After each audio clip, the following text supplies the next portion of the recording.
প্রাপ্তি এখন এখানে বানাচ্ছে পাস্তা। তো সন্ধ্যের সময় মানে 5টার সময় স্কুল থেকে এসছে, 5টার সময় স্কুল থেকে এসে আমি বললাম না খাবো না। কি খাবো না, পাস্তা খাবো।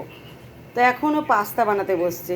আমাকে বানাতে দেয়নি, আমাকে নিজে বললো পেঁয়াজ কুচি দাও, রসুন কুচি দাও, ও নিজে বানাবে। হ্যাঁ, পেঁয়াজটা অবশ্য নিজেই আমার কুচানোর পর তার উপর কুচিয়েছে, আরও ছোট ছোট করেছে।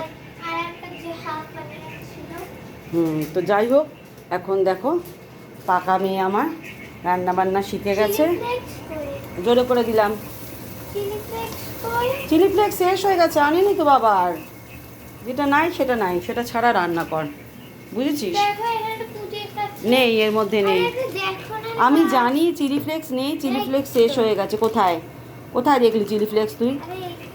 হ্যাঁ, এরা এগুলো না, বিট নুন সব পাগল নাকি?